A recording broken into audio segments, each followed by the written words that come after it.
Bueno, como se ha anunciado, mi charla va a ser sobre la física cuántica, lo que quiere decir que yo soy el friki de la sesión. Pero no hay que asustarse por ello, porque vamos a empezar por algo muy sencillo, que es un ejercicio de memoria. Vamos todos a pensar, por ejemplo, en aquellos momentos, supongo que todos nos acordamos de aquellos momentos en el colegio, cuando éramos niños, y por ejemplo, aquellos ratos agradables en las clases de matemáticas, con aquella profesora tan simpática. Y vamos a empezar por eso, y vamos a plantear un problema muy sencillo de matemáticas, que es el problema que se llama de factorización. No hay que asustarse, es un problema muy sencillo. Y también lo importante es que este problema, a pesar de su sencillez, es clave para los mensajes, para asegurar la confidencialidad de los mensajes en las comunicaciones que realizamos hoy en día. Esto vendrá luego. Por ahora, empecemos por enunciar el problema de factorización. Y el problema de factorización pues, viene definido por un número inicial. En este caso, el número que yo elijo es el 6. Muy bien, el 6, ¿cuál es? Este es el punto inicial del problema. Y la pregunta que yo pongo es, si yo doy el 6, me tenéis que dar dos factores, dos números, que multiplicados den el 6. Y no vale la solución sencilla que es 1 y 6. Esta no la quiero, ¿de acuerdo? Entonces, la pregunta es, os doy el 6, dadme los números que multiplicados den el 6. Supongo que aquí todo el mundo en la sala sabe que la solución, no hace falta saber física cuántica para esto, la solución es 2 por 3. Muy bien, parece que mi charla no va a ser muy interesante. Pero antes de que volváis a pedir el dinero a la entrada, que os lo devuelvan, vamos a seguir, dejadme seguir un poquito más, ¿de acuerdo? Entonces, ahora yo voy a hacer el problema un poquito más difícil. Aquí está, 221.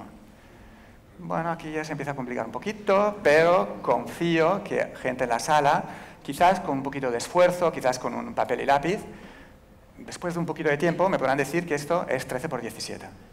Muy bien. Vamos a ponerlo un poquito más difícil.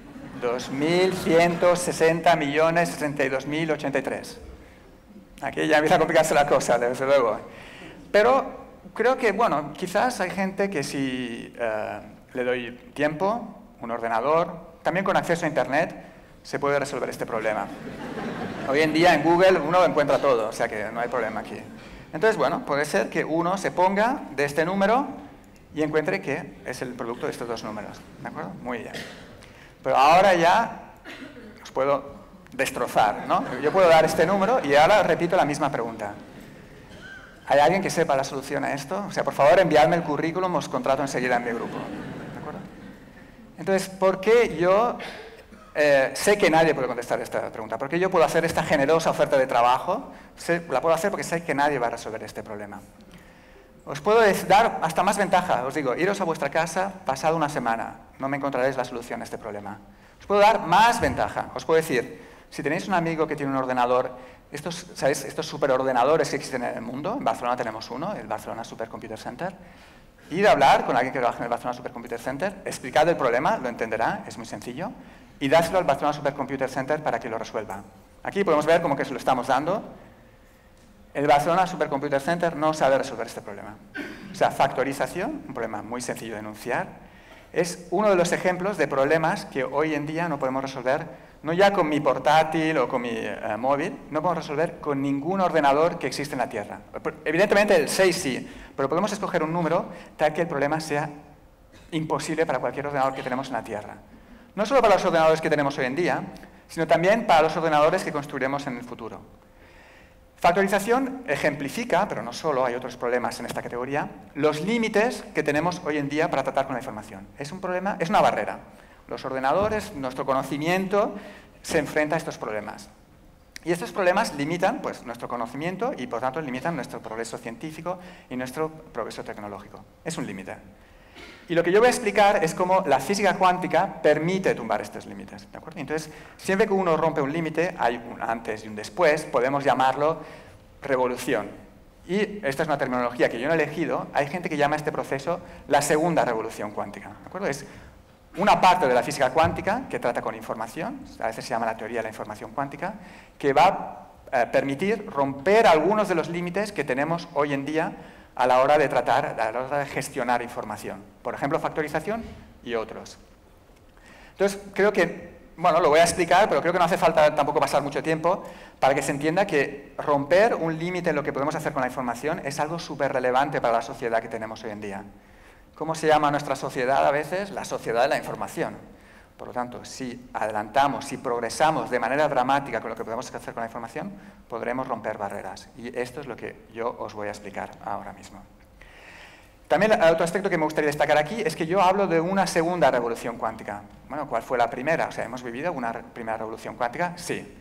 En este caso, la primera revolución cuántica, es posible que algunos la hayáis estudiado en la escuela y si no, en la facultad. La primera revolución cuántica fue el nacimiento de la física cuántica. ¿Qué es la física cuántica? La física cuántica es una parte de la física que explica cómo se comporta la naturaleza en la escala microscópica. Cómo se comportan los protones, los electrones, los átomos, los fotones, estas partículas pequeñas que viven en el mundo microscópico. Y es una disciplina que nació a finales del siglo XIX, principios del siglo XX. Hay grandes figuras cuyos nombres seguro que algunos conoceréis, como Planck, Einstein, Schrödinger, Heisenberg. Y entonces lo que pasaba en aquella época es que había ciertos experimentos con átomos y no sabíamos explicarlos. Bueno, no sabían en aquella época explicarlos. Y entonces inventaron un nuevo marco teórico, unas nuevas leyes, para explicar estos fenómenos que ocurrían en el mundo microscópico. Y entonces fue una revolución. Fue una revolución desde el punto de vista de las aplicaciones. Ahora, a posteriori, sabemos que, por ejemplo, dispositivos que hacen parte de nuestra cotidianidad, como el láser o el transistor, son consecuencia del conocimiento que nos aportó la física cuántica. Pero, sobre todo, yo creo que la física cuántica, esta primera revolución de la física cuántica, fue sobre todo a nivel conceptual. Nuestra manera de entender la naturaleza cambió de manera radical después de la física cuántica. O sea, teníamos una manera de entenderla y nos vimos que era totalmente insatisfactoria y que el mundo microscópico no se porta como nosotros vemos que se porta la naturaleza a nuestra escala. ¿Por qué? Bueno, porque la física cuántica predice cosas un poco raras, ¿de acuerdo? Por eso los físicos cuánticos somos un poco raros a veces. ¿Qué predice la física cuántica? Bueno, la física cuántica predice que existe algo que se llama la superposición cuántica. ¿Qué es la superposición cuántica? La superposición cuántica me dice que yo puedo tener una partícula cuántica que está en un estado, en otro, o en los dos al mismo tiempo. Por ejemplo, en la figura tengo una partícula que está en una trampa, no soy muy bueno dibujando, como podéis ver, pero bueno, está en una trampa en la derecha, luego está en la izquierda y puede estar en los dos al mismo tiempo. ¿Intuitivo? No. ¿Vale? Pero esto es lo que la teoría predice y es lo que se demuestra. ¿Por qué no es intuitivo? Porque si intentamos extrapolar este concepto a nuestra escala, podemos pensar en, por ejemplo, objetos como el gato de Schrödinger, que es posible que algunos conozcáis. El gato de Schrödinger es un gato que... Un gato puede estar vivo o muerto, pues entonces igual hasta puede estar vivo y muerto al mismo tiempo.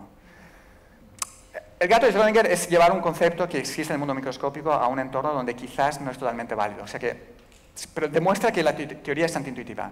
Pero bueno, yo no voy a entrar en estos detalles. Simplemente yo me voy a quedar en el mundo microscópico y ahí hay superposiciones. Una segunda propiedad de la física cuántica que también duele un poco cuando se ve es el principio de incertidumbre. El principio de incertidumbre dice que el observador ya no juega un papel de observador pasivo en la teoría. El observador, cuando mira la naturaleza, la modifica. Si mira el estado de una partícula cuántica, la modifica. Tampoco voy a entrar, pero esto claramente crea problemas a nivel filosófico. ¿Cuál es el estado de la naturaleza? ¿El que está antes de que yo la mire o el que está cuando yo la mira? O sea, ¿cómo es posible? El hecho de que la acción sea intrusiva nos crea ciertos problemas a la hora de entender la naturaleza. Entonces, estas propiedades se dan en la física cuántica. Gustarán o no, pero se va al laboratorio y se han visto. O sea, las tenemos que aceptar. Es un poco complicado. Por ejemplo, imaginaos mi drama. O sea, yo trabajo todos los días con estos conceptos y no los entiendo. ¿De acuerdo? Ese es un poquito... O sea, yo sé que probablemente, espero que vosotros no las entendáis, yo tampoco. Pero siempre pongo una transparencia que ayuda para estas ocasiones, que es una frase muy conocida de Richard Feynman. ¿Quién era Richard Feynman? Era uno de los físicos más importantes del siglo XX, sobre todo de la segunda mitad, y premio Nobel de Física. Y Richard Feynman, para aliviarnos a todos nosotros, dijo: creo que nadie puede entender la física cuántica. Una frase que seguro que es válida aún a día de hoy. O sea que si ni un premio Nobel entiende la física cuántica, no pasa nada. Pero la física cuántica describe el mundo microscópico. Esto es lo importante. Entonces, aceptémosla y vemos qué podemos hacer con ella. Entonces, vamos a hacer una cosa, un ejercicio mental, que es, vamos a poner información en partículas cuánticas. Por ejemplo, en un átomo. O sea, volvemos ahora, ¿no?, a donde la física cuántica se aplica, a los átomos, y ahora voy a poner información en un átomo. Parece ciencia ficción, pero no lo es. Se puede ahora mismo poner información en los átomos. Entonces, voy a poner un bit. ¿Qué es un bit? Un bit es algo que puede tomar dos valores. Bit 0, bit 1. Lo pongo en un átomo cuando está aquí, lo llamo 0. Lo pongo en un átomo cuando está aquí, lo llamo 1. Pero por las superposiciones, el bit cuántico puede ser 0 y 1 al mismo tiempo. Es raro, pero es así, ¿vale? O sea, el bit cuántico es un bit distinto porque puede ser 0 y 1 al mismo tiempo. El bit cuántico puede existir en una superposición como cualquier otra partícula cuántica. Entonces la gente se dio cuenta que esto podía abrir nuevas posibilidades y entonces empezó a pensar, bueno, ¿y qué pasará cuando yo tenga varios bits cuánticos en los cuales pueda hacer operaciones? ¿Qué es una máquina que hace operaciones sobre bits clásicos? Un ordenador, ¿no? Un ordenador no es más que... Puede ser de la marca que quiera, puede utilizar el sistema operativo que quiera, pero al final de los días es una máquina que tiene información guardada y hace operaciones sobre ella. Pues, ¿qué es un ordenador cuántico? Es lo mismo, es una máquina que hará operaciones con información guardada en átomos, con bits cuánticos, y hará operaciones con ellos y creará estas superposiciones para hacer algo interesante con ellos. Bueno, volvamos ahora a la factorización. El pobre superordenador está aún ahí calculando y no llega a la solución, ¿no? Está pasando el tiempo y no sabe la solución. Abortemos, ¿ok? Dejamos descansar. Y ahora le damos el mismo problema a un ordenador cuántico.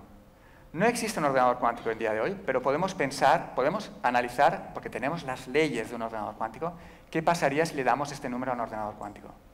Bueno, aquí no viene la magia de la física cuántica. El ordenador cuántico resuelve este problema. Nos da los dos factores que multiplicados dan el número inicial. No está nada mal esto. Muy bien. Entonces lo que quiero decir es que el ordenador cuántico resuelve problemas que son imposibles para cualquier ordenador que existe hoy en día y que existirá en un futuro. Es un nuevo paradigma a la hora de computar y de resolver problemas. Y esto es una máquina muy interesante para los científicos porque podemos calcular cosas que no son posibles de calcular ahora. Entonces, ahora vamos a parar un momentito y quizás alguien se ha dado cuenta estaréis pensando que yo soy un chico muy inteligente porque he dado estos números. ¿Cómo es posible? ¿He ido a un superordenador? No, porque no me lo ha podido dar. ¿Tengo un ordenador cuántico? No, tampoco. Yo he hecho trampas. Porque yo lo que he hecho, he tomado los dos números pequeños y los he multiplicado. Y os he presentado el resultado. Pero mi manera de proceder no ha sido la que yo os he presentado. Yo he tomado los números pequeños, he hecho la multiplicación, y os he presentado el resultado y os he pedido que vinierais hacia atrás. ¿Por qué? Porque factorizar es difícil, pero multiplicar no es difícil, es sencillo. De hecho, con mucho tiempo, os podría dar estos números y me daríais la solución. Igual tendríais que pasar un poco de tiempo para hacer esta multiplicación, pero esto se puede hacer y un ordenador lo puede hacer. Estas son las funciones que se llaman en una dirección, one-way functions. Y estas funciones son interesantes para criptografía. Y de hecho, la criptografía, que es cómo nosotros escondemos la información hoy en día para comunicarnos, se basa en este tipo de funciones. Y en particular, el método que utilizamos se basa en factorización. ¿Cuál es la idea? Este es un esquema criptográfico. Tenemos dos partes honestas, Alice y Bob, que son los que se quieren comunicar el secreto. Y tenemos un enemigo, que es Eva, que quiere leer el secreto. ¿De acuerdo? O sea, tenemos Alice, Bob, amigos, Eva, enemigo, quiere leer el secreto. Pues en el método, Alice y Bob multiplican y Eva tiene que factorizar. Alice y Bob hacen la parte fácil del problema, pueden leer la información. Eva se enfrenta a la parte difícil del problema, no puede leer la información. Ni aunque tuviera un ordenador clásico, no podría leer la información, el esquema es seguro. Ahora bien, ¿qué pasa si Eva tiene un ordenador cuántico? Factorizar es sencillo y ella puede leer la información. Es decir, un ordenador cuántico no solo rompería estas barreras en el conocimiento, sino que además implicaría que la manera en la cual guardamos nuestros secretos, en la cual comunicamos nuestros secretos, dejaría de ser válida de un día para el otro. Da un poco de miedo, ¿okay? Pero es lo que pasaría. Pero por suerte, la información cuántica o la teoría cuántica también nos da una solución. Lo que nos dice es que podemos poner la información en bits cuánticos. Entonces, Alice lo que tiene que hacer para enviarle el secreto a Bob es poner la información en estas partículas cuánticas, en estas superposiciones. Y entonces lo que pasa es que imaginemos que Eva intenta leer la información. Como he dicho, hay algo que se llama el principio de incertidumbre, y lo que hace es que su acción es intrusiva. Lo que quiere decir es que el espía, al intentar leer la información, cambia la información, Alice y Bob se dan cuenta de que alguien está intentando leer y paran la comunicación porque es insegura. O sea, ofrece un nuevo paradigma, una nueva manera de guardar la información secreta que se comunica. Bueno, pues este ha sido un súper curso rápido e intensivo sobre lo que ofrece la física cuántica para información, ¿de acuerdo? Y por eso quiero que se entienda que hay cosas que no se podían hacer y que se podrán hacer con la física cuántica. Entonces, siempre que se da esta charla, la pregunta es, bueno, ¿cuándo pasará esto? ¿Cuándo tendré yo mi ordenador cuántico? Entonces, lo que hay que entender es que estamos en el momento en el cual el campo evoluciona muy rápido. Ahora mismo no es un problema de tecnología, pero también de ciencia básica. Yo soy un físico teórico y trabajo en esto. Quiero entender qué se puede hacer. Y al lado mío hay ingenieros que están desarrollando la tecnología. Me gusta entonces recuperar esta afirmación de Thomas Watson, que era presidente de IBM, que allá por los años 50, digamos, era un emprendedor de mucho prestigio y le fue muy bien en la vida, pero quizás como visionario tampoco fue un gran éxito lo suyo, ¿no? Porque dijo que había un mercado para 5 ordenadores. Claro, el pobre hombre lo dijo en el 1940. Lo que quiere decir es que cuando se vive esta revolución, y el hombre está viviendo la revolución de los ordenadores habituales, es muy difícil hacer predicciones. Entonces, pero yo voy a hacer una predicción. Se me ha pedido que haga una predicción, yo haré una predicción. Criptografía cuántica. Esto no hace falta hacer una predicción. Ya existe en el mercado. Si vosotros queréis asegurar vuestros emails con criptografía cuántica, lo podéis hacer. Es un poco caro, pero se puede hacer. Ordenadores cuánticos. No hay ordenadores cuánticos, ¿de acuerdo? Se está invirtiendo en ello y de hecho hay grandes esfuerzos. Este año la Comunidad Económica Europea aprobó una financiación de 1.000 millones de euros para tecnologías cuánticas, para desarrollar el ordenador cuántico. Y quizás ya para acabar, también para pensar un poco lo difícil que es hacer una predicción, también me gusta hablar de Faraday. Faraday no tiene nada que ver con la física cuántica, es uno de los padres del electromagnetismo. Y en aquella época, en el siglo XIX, Faraday sobre todo hacía muchos experimentos con electromagnetismo, con chispas, electricidad, brújulas, imanes, y eran como bastante lúdicos y divertidos, ¿no? Y hacía demostraciones a miembros de la nobleza británica. Y un día tenía un ministro ahí, y el ministro le preguntó, dijo, mira, esto es muy divertido. Y digo, ¿pero va a servir para algo algún día? Y entonces Faraday le contestó, dice, bueno, no sé qué vamos a hacer con esto, pero estoy seguro que algún día usted cargará un impuesto sobre esto. Entonces, yo no sé si la física cuántica cambiará nuestra fiscalidad o si habrá un impuesto cuántico. Tampoco voy a dar ninguna idea al respecto. Pero lo que sí sé es que la física cuántica ha cambiado el modo en que entendemos la información y los posibles usos que haremos de ella.